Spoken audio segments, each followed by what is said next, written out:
आज इस वीडियो में हम class 10 science chapter number 1 chemical reactions and equation की एक्टिविटी 1.3 स्टार्ट करेंगे। So Radhe Radhe everyone, this is Tanuja. Welcome to the channel खाना ग्रोथ पॉइंट। इस चैनल पर हम क्लास 10 साइंस की फुल एग्जाम प्रेपरेशन करवाएंगे according to Himachal Pradesh board of school education Dharamshala. और जिन भी बोर्ड में एनसीईआरटी की बुक फॉलो की जाती है उन सभी के लिए इस चैनल की वीडियोस जो है वो यूजफुल रहने वाली है। So let's start. We have activity 1.3। तो देखिए मैं एक्टिविटी में क्या बोलता है, बोले take a few zinc granules in a conical flask for test. क्या बोला है हमें, सबसे पहले हमें क्या बोला गया कि आपको अगर एक कॉनिकल फ्लास्क ले लो या फिर टेस्ट ले लो। ऑप्शन है हमारे पास कि हम दोनों में से कोई भी चीज ले सकते हैं, ठीक है। फिर हम उनके अंदर क्या डाल देंगे, zinc granule flask. Let us suppose कि हमने कॉनिकल फ्लास्क, ठीक है, दोनों में से एक ले रहे हैं, हम कोई भी ले सकते हैं। हमने कॉनिकल फ्लास्क ले ली, कॉनिकल फ्लास्क के अंदर हम क्या डाल देंगे, जिंक ग्रैन्युल्स डाल देंगे। जिंक ग्रैन्युल्स बोलने का मतलब है कि हम जिंक के छोटे छोटे पीसेस डाल देंगे, ठीक है। देन उसके बाद फिर क्या करेंगे, हम उस कॉनिकल फ्लास्क में क्या ऐड करेंगे, डाइल्यूट हाइड्रोक्लोरिक एसिड। हम क्या करेंगे, डाइल्यूट हाइड्रोक्लोरिक एसिड जो है, HCl जो है, ऐड करेंगे कॉनिकल फ्लास्क में। या फिर हम सल्फ्यूरिक एसिड भी ऐड कर सकते हैं। यहाँ पर भी हमारे पास जो है वो ऑप्शन है, डाइल्यूट H2SO4। क्लियर, समझ आया। कॉनिकल फ्लास्क ले लो या टेस्ट ट्यूब ले लो, उसमें क्या डालना है, हमें जिंक ग्रैन्युल्स डालना है। देन हम उसके अंदर क्या डालेंगे, या तो हम डाइल्यूट सल्फ्यूरिक एसिड डाल देंगे या तो डाइल्यूट HCl डाल देंगे, ठीक है। ये हमारी एक्टिविटी है कि हमें करना है। इसी चीज को हम फिगर से समझते हैं, ठीक है। दिस इज अ फिगर, हमें क्या दे रखा है, फिगर में कॉनिकल फ्लास्क दे रखी है, ठीक है। कॉनिकल फ्लास्क दे रखी है, ये हमारी कॉनिकल फ्लास्क है। इसके अंदर क्या डाला है, छोटे छोटे जिंक के ग्रैन्युल्स डाले गए हैं और क्या डाला गया, सल्फ्यूरिक एसिड डाला गया, ठीक है। यहाँ तक ये क्या है, सल्फ्यूरिक एसिड है, ठीक है। यहाँ पर हम सल्फ्यूरिक एसिड की जगह पर, जैसे मैंने पहले बोला, you can take HCl also, ठीक है। डाइल्यूट HCl भी ले सकते हैं, ठीक है। ये हमारी एक्टिविटी है कि हमें ये करना है, ठीक है। अब जब हमने जिंक ग्रैन्युल्स के अंदर एसिड डाल दिया, डाइल्यूट सल्फ्यूरिक एसिड डाल दिया या बोलो डाइल्यूट HCl डाल दिया, फिर हम क्या करेंगे, कॉर्क से इसको क्या कर देंगे, बंद कर देंगे। ये हमारी एक्टिविटी स्टार्ट होगी, हमने एक्टिविटी कर दी। अब फिर हम क्या करेंगे, ऑब्जर्वेशन करेंगे, ठीक है। कि हमने कुछ परफॉर्म किया तो हम देखेंगे कि ऑब्जर्वेशन क्या आ रही है। तो आप क्या नोट करोगे कि यहाँ पर जो जिंक के ग्रैन्युल्स हैं उनके आउटर सरफेस से क्या हो रही है, रिएक्शन होना स्टार्ट हो जाएगी, किसके साथ, जो हमने सल्फ्यूरिक एसिड डाला था। जैसे यहाँ पर हम डाइल्यूट सल्फ्यूरिक एसिड के चलते तो डाइल्यूट सल्फ्यूरिक एसिड डाला था, तो क्या हो जाएगा, जो जिंक के ग्रैन्युल्स हैं तो जो भी हमने एसिड डाला है इनके बीच में जो है वो रिएक्शन होना स्टार्ट हो जाएगी। जब रिएक्शन होना स्टार्ट हो जाएगी तो आप क्या ऑब्जर्व करोगे कि यहाँ से गैस के बबल्स बनना जो है वो स्टार्ट हो जाएंगे, ठीक है। और गैस जो है ऊपर की तरफ मूव करना स्टार्ट हो जाएगी। तो आप बोल सकते हो गैस इवॉल्व हो रही है या गैस रिलीज हो रही है, ठीक है। होता क्या है कि जब भी आप किसी मेटल्स की एसिड के साथ रिएक्शन करवाते हो तो क्या होता है, हाइड्रोजन गैस की इवॉल्व होती है। तो यहाँ पर जिंक आपका मेटल है और आपने एसिड क्या लिया, या तो डाइल्यूट लिया HCl लिया या तो आपने सल्फ्यूरिक एसिड लिया।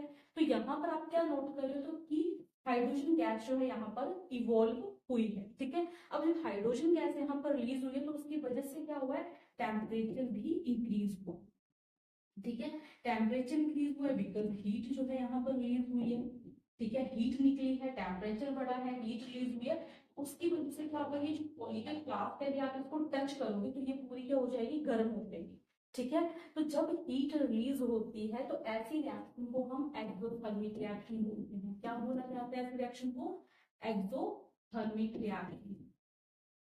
समझ आ रहा है आपको, ऐसी रिएक्शन को क्या बोला जाता है, एक्सोथर्मिक रिएक्शन। की हुआ क्या, मैंने बोला कि यहाँ से जब जो जिंक ग्रैन्युल्स हैं और एसिड है उन्होंने रिएक्ट किया तो यहाँ पे गैस के बबल्स जो है वो निकलना स्टार्ट हो गए, मींस की गैस जो है वो इवॉल्व होना स्टार्ट हो गई। यू कैन से कि गैस जो है वो रिलीज होना स्टार्ट हो, टेम्परेचर भी बढ़ा है और हीट भी बढ़ी है, ठीक है। हीट भी रिलीज हुई जिसकी वजह से क्या हो गया, हमारा जो पूरा फ्लास्क है वो क्या हो गई है, गर्म हो गई, ठीक है। तो ऐसी रिएक्शन जहाँ पे हीट रिलीज होती है, ऐसी रिएक्शन को हम क्या बोलते हैं, एक्सोथर्मिक रिएक्शन बोलते हैं। तो इस एक्टिविटी में ये हमारी ऑब्जर्वेशन होगी, ठीक है। क्या लिखे, फॉर्मेशन ऑफ हाइड्रोजन गैस, ठीक है। जब हमने एक्टिविटी की तो रिजल्ट क्या है, यहाँ पर हाइड्रोजन गैस की फॉर्मेशन हुई है। कैसे फॉर्मेशन हुई है, जब डाइल्यूट सल्फ्यूरिक एसिड की या फिर HCl की जिंक के साथ क्या हुई, रिएक्शन हुई।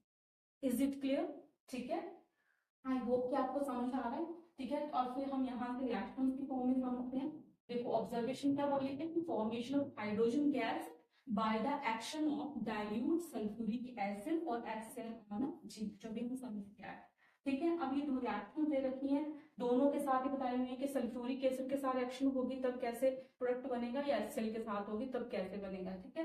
यदि हम यहाँ पर जिंक लेते हैं, जिंक की हम सल्फ्यूरिक एसिड के साथ रिएक्शन करवाते हैं एक्वा सल्फ्यूरिक एसिड के साथ, क्या है ये डाइल्यूट ही है। ठीक है। डाइल्यूट H2SO4 ले लिया। कैसा होता है जिंक जो है, किस कलर का होता है, जैसे हमारा सिल्वर होता है ना, सिल्वरी व्हाइट कलर का होता है। ठीक है। सिल्वर से थोड़ा व्हाइटिश के कलर का होता है, जिंक जो है वो सिल्वर व्हाइट कलर का होता है, और सल्फ्यूरिक एसिड जो है वो कलरलेस होता है। ठीक है। तो यहाँ पर क्या होगा कि जो जिंक है वो हाइड्रोजन से ज्यादा रिएक्टिव है। हम एक रिएक्टिविटी सीरीज पढ़ते हैं, उस रिएक्टिविटी सीरीज में हम सीखते हैं कि कौन सा एलिमेंट जो है वो किससे ज्यादा रिएक्टिव है या कम रिएक्टिव है। तो according to the activity series zinc जो है वो हाइड्रोजन से ज्यादा रिएक्टिव है, इसलिए जिंक क्या करेगा, हाइड्रोजन को निकाल देगा और उसकी जगह पर खुद आ जाएगा। तो यहाँ पे क्या बन जाएगा, जिंक सल्फेट, और यहाँ पर हाइड्रोजन गैस जो है वो क्या होगी, जिंक होगी। ठीक है। आगे आने वाली वीडियोस में हम रिएक्टिविटी सीरीज के बारे में भी समझेंगे। जस्ट इस वीडियो में आप इतना समझ लो कि जिंक जो है वो हाइड्रोजन से ज्यादा रिएक्टिव है। वो क्यों रिएक्टिव है, ये अकॉर्डिंग टू हम रिएक्टिविटी सीरीज देखते हैं। क्लियर। अभी ये जो जिंक सल्फेट बना वो भी क्या है, कलरलेस है। क्लियर। दूसरी हम बात करें जिंक की, यदि हम जिंक के HCl के साथ रिएक्शन करवाते हैं तो क्या होना था, यहाँ पर वही सेम चीज की जिंक हाइड्रोजन से ज्यादा रिएक्टिव है, इसलिए जिंक हाइड्रोजन को निकाल देगा और जिंक हाइड्रोजन की जगह पर आ जाएगा। ठीक है। तो यहाँ पर क्या बन जाएगा, जिंक क्लोराइड ZnCl2, और यहाँ पर भी हाइड्रोजन गैस जो है वो इवॉल्व हो जाएगी। यहाँ पर भी हाइड्रोजन गैस निकलेगी, यहाँ पर भी हाइड्रोजन गैस निकलेगी। ठीक है। तो मेन हम यहाँ पे क्या बोले कि यहाँ पर हाइड्रोजन गैस निकल रही है in the form of bubble. I hope कि आपको ये एक्टिविटी क्लियर हो गई है। ठीक है। एक्टिविटी में हमने एक फ्लास्क ली, उसके अंदर जिंक ग्रैन्यूल्स डाला, उसके अंदर हमने डाइल्यूट सल्फ्यूरिक एसिड और डाइल्यूट HCl में से कोई भी डाल सकते थे हम, तो हमने डाइल्यूट सल्फ्यूरिक एसिड डाला। तो हमने क्या ऑब्जर्व किया कि यहाँ पर जो है वो हाइड्रोजन गैस जो है वो रिलीज हो रही है। हाइड्रोजन गैस रिलीज होने की वजह से टेम्परेचर भी बढ़ रहा है, हीट भी रिलीज हो रही है, दैट्स वाई हम इसको एक्सोथर्मिक रिएक्शन भी बोलते हैं। और एक बात और, यहाँ पर क्या हुआ कि जिंक ने हाइड्रोजन की जगह ले ली, इसकी वजह से इसे हम डिस्प्लेसमेंट रिएक्शन भी बोलते हैं। ठीक है। जब हम टाइप्स ऑफ रिएक्शन पढ़ेंगे तो वहां पर डिटेल में हम पढ़ेंगे कि डिस्प्लेसमेंट रिएक्शन क्या होती है। ठीक है। ये डिस्प्लेसमेंट रिएक्शन भी है। क्लियर। तो ये जो एक्टिविटीज हम कर रहे हैं 1 by 1, इन एक्टिविटीज से भी एग्जाम में क्वेश्चन पूछे जाते हैं। क्लियर। सो आई होप कि आपको ये एक्टिविटी समझ आ गई है।